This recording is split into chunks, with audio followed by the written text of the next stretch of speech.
Hi, my name is Diana Maya, and I'll be speaking about our assignment, which are the videos that the teacher left us that were about Michael Faraday, and his contribution to the world. He started as a child going one time to school and he didn't feel welcome, he didn't feel well treated, and I feel like he had like a speech impediment at that time, and because of that there was a bad situation and he didn't went back. Then he chose to go to work at the library, and I think everything is just destiny, because when he was working at the library, he had the opportunity to better whatever he had, any impediment, and it gave him the opportunity to learn other things and to have the world at his feet, because that's what it is. A library is to have the world in your hand, and you don't have to go anywhere, you have everything right there. So yeah, he was interested because of reading in electrical stuff. He wasn't sure what he wanted to do or what he wanted in general, but he knew what he liked, and he had passion.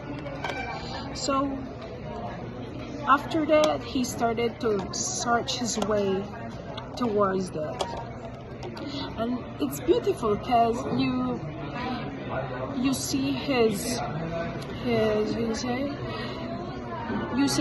effort, you see how interested he was because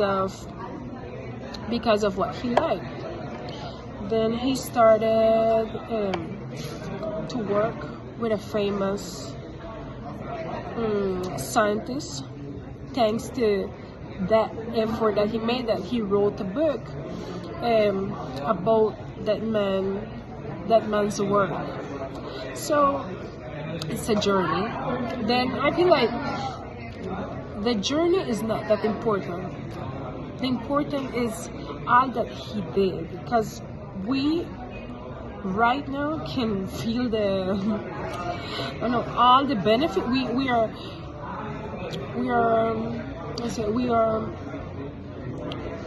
right now in general just listening and using electrical force is something so normal, and we're not that conscious of all that he did to achieve whatever we have right now.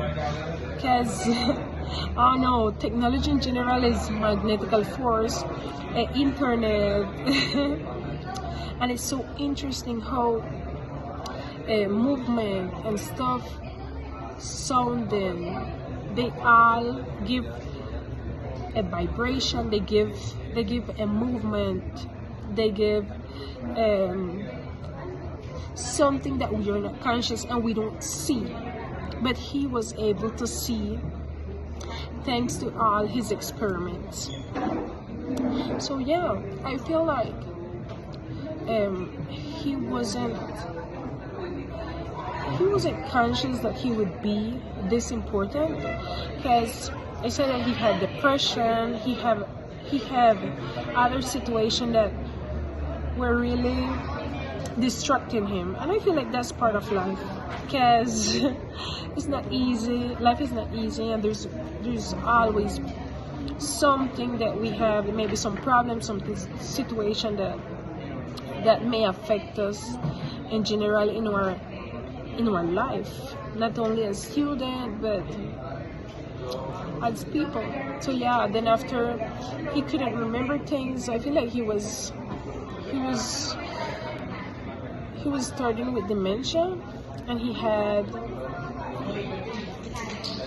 like the intention to do things, but he just wasn't. I don't know if it was because of depression too. He just wasn't that, how would I say? Oh, I feel like he had like maybe autism. because how is it? He did so much things, but I don't know. I don't know. I just imagine things, and I like to analyze. So maybe it's just my thinking towards the situation. But he was very wise, and there are people who have Asperger who they just dedicate to something and they're so good at that. They try to do other things, but it just doesn't work because they know what they like. So I feel like he had that, but I don't know. I'm not the psychologist. But yeah, thank you and bye.